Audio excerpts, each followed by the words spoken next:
Mommy Onyx, hindi ko sineryoso ang mga pinagsasabi ng aking mga magulang nung gabing iyon patungkol sa akin at kay Susan, Mommy Onyx.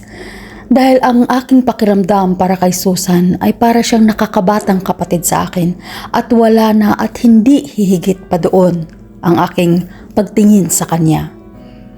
At kung ano man ang pagtingin sa akin ni Susan, alam ko pareho kami ng nararamdaman. Kaya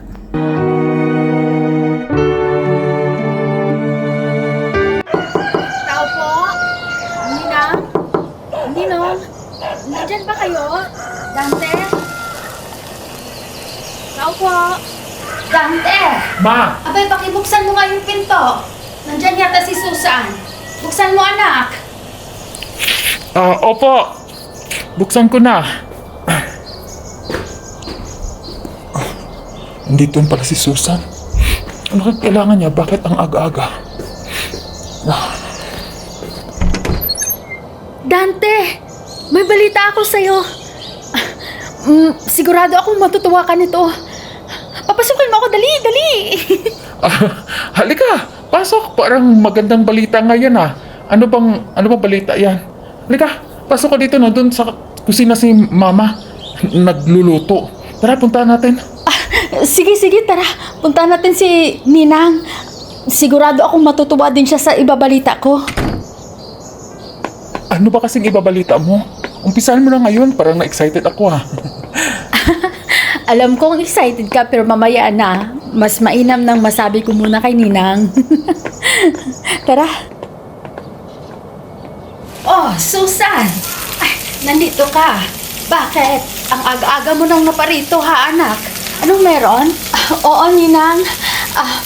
Gusto ko talagang ibalita sa inyo kagabi pa pero ayaw ako papayagan nila nanay at saka ni tatay na pumunta dito dahil gabi na raw. Alam mo, Ninang, natanggap ako sa ina-applyan kong trabaho sa Cebu. Hindi ko akalain na tanggapin nila ako kahit wala pa akong experience. Pero inaprobahan nila yung application ko. Kaya naparito ako dahil gusto kong ibahagi sa inyo ang aking kasiyahan, Ninang. Nasaan ba si Ninong? At saka, lalo na sa'yo, Dante. Ang saya-saya ko talaga. Ay, siya nga, aba. Congratulations, Iha. Mas mainam ng ganyan na pupunta ka ng ibang lugar. Hindi lang dito sa Bai City. Dahil dito sa atin, konting-konti lang yung kaalaman na iyong makukuha dahil nandito tayo sa probinsya. Mas maganda pa rin na pupunta ka ng ibang lugar nang makahalubilo mo yung kaidaran mo sa iba ding places, di ba? Kaya ikaw, Dante, anong balak mo? Dito ka lang ba talaga magtatrabaho? Ayaw mo ba talagang pumunta ng Cebu? Kagaya ni Susan. Luluwas na siya ng Cebu. Dante? Iwan mo na pala ako, Susan. Pero, good luck. Masaya ako para sa'yo dahil magkakaroon ka na ng sarili mong trabaho. Ingatan mo lang sarili mo doon. Huwag mo lang pabayaan yung sarili mo doon, ha? Basta nandito lang ako. Ingat ka doon, ha? Kung meron akong time, pupuntahan kita doon, bibisitahin kita. Pero malay mo, ma-transfer din ako doon sa Cebu. Hindi ko naman pwedeng iwan yung trabaho ko dito kasi nga, dito ako na destino eh. Pero kung i-destino nila ako sa Cebu, pupunta ako doon sa Cebu. Ingat ka doon, ha? Masaya ako para sa'yo. Uy, iiyak na yan. Mamimiss mo ako, no? Huwag kang mag-alala. Susulat naman ako. Basta, ang mahalaga, nandito ka sa puso ko. Nandito ka sa isip ko. Nag-iisa ka lang. Mahal kaya kita, Dante. Basta ha, promise mo, bisitahin mo ako dun, ha? Ako lang yung best friend mo, di ba? Basta huwag kang maghahanap ng ibang best friend, ha? Basta, pagbalik ko, best friend pa rin tayo, ha? Dante? Drama naman ito. Hindi kita ipagpapalit ng kahit sino. Nag-iisa ka lang na best friend ko, kababata ko, sa puso at isipan ko. Kaya tandaan mo, mahal na mahal kita. Yan ang tandaan mo. Basta promise ko sa'yo, bibisitahin kita doon sa Cebu pag meron akong time.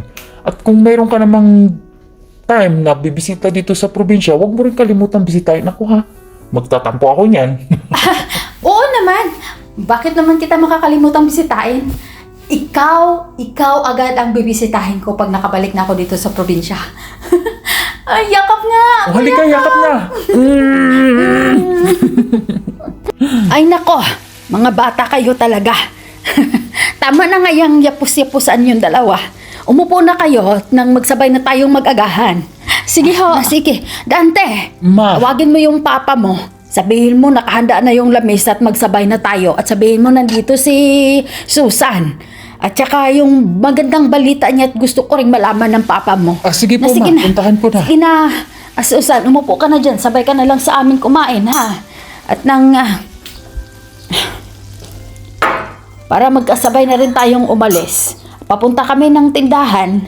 Ikaw, idaan ka na lang namin doon sa bahay nyo. Para hindi ka na magkukommute. Sige na. Ito talagang batang to. Ano kaya kang oras gumising Hindi kanina, talaga ako ha? nakatulog kagabi, Ninang. Excited talaga akong ibalita sa inyo ang aking natanggap na... Naku, Diyos ko, Ninang. Ang saya-saya ko talaga. Ay, ano ba yung balitang yan? Maayong buntag, Ninong. Ay, maayong buntag sa diha, Susan. O ang aga mong naparito at narinig ko yung boses nyo na ang saya-saya nyo. Ano ba yung balitang yun, ha? Ha? Ay, Ernesto. Si Susan. Natanggap na ng kumpanya na ina-applyan niya. Ay, napakagandang balita, di ba? Ay, pupunta na siya ng Cebu. Doon daw siya magtatrabaho. Kaya ang saya namin na mabalitaan ito galing sa kanya mismo. Kaya ipagdiriwang natin magsabay na tayong kumain. Hala, sige. Ibigay mo na yung plato kay Susan, Dante, para makakain na tayo. Ay, siya nga. Pupunta ka na ng Cebu. Abay, paano naman yung si Dante? Iiwan mo na dito. Naku, malulungkot ang batang ito kung wala ka, iha. Dante, papayag ka ba na iiwan ni Susan? Ayaw mo bang pumunta doon? Ha, Dante? Si Papa talaga. Babalik din naman si Susan. At saka hindi ko pwedeng iiwan yung trabaho ko dito. Kung ilipat nila ang destinasyon ko doon sa Cebu, edi baka susundan ko si Susan. Pero kung hanggat hindi nila ako inilipat doon, dito lang ako sa bayan natin pa. Ma, babalik din naman si Susan, di ba Susan? Magkikita pa rin tayo. Kaya huwag kang mag-alala pa, ma. Babalikan din naman ako ni Susan, di ba? Pangako natin yan sa isa't isa, Susan. Mag-best friend kaya tayo. Kaya ingat ka doon, ha? Ingat ka doon.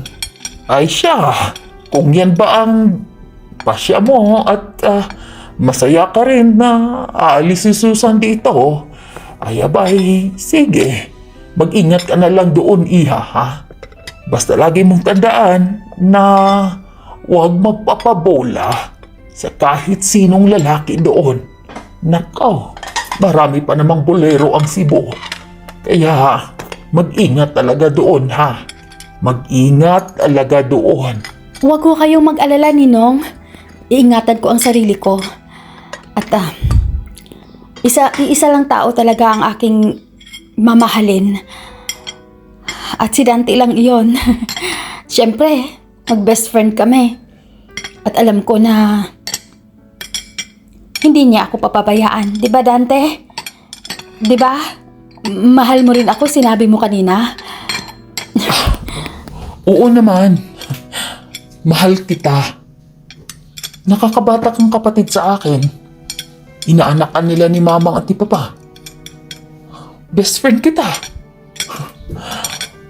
Bakit hindi kita mamahalin? Mahal na mahal kita.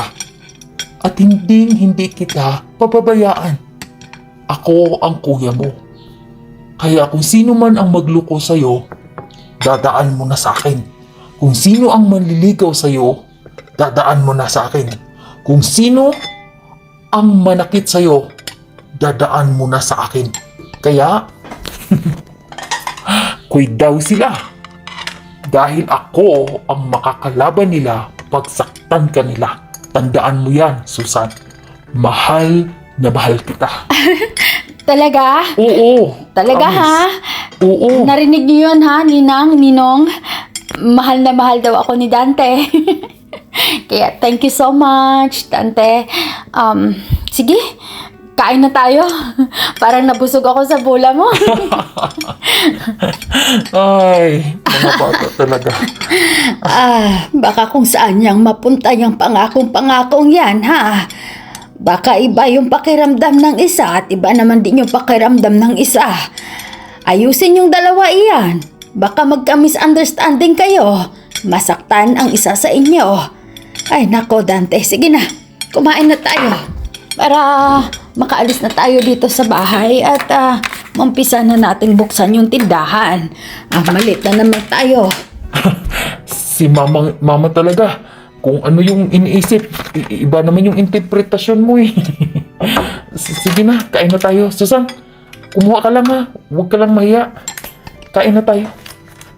Pa, kain na. Ay, abay, bakit? Mali ba ako? Ha? Ayusin mo yan. Ayusin mo. Dante. Ha?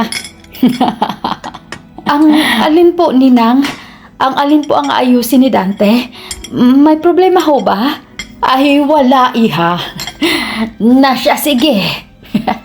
Baka kung saan na mapunta yung usapan natin. Kumain na lang tayo. Para sabay tayong umalis ng bahay at ihatid ka rin namin sa inyo, Susan. Na siya, sige na. Kumain na tayo. Na siya, sige. Kain na. Wala nang usap-usap. Baka kung saan mapunta ang usapan. Oo nga, kain na lang tayo. Ang dami niyong patutsyadang dalawa eh. Sige na ma, pa, kain na tayo. Yan tuloy, nagtatanong na si Susan kung anong ibig sabihin. Ay, nako.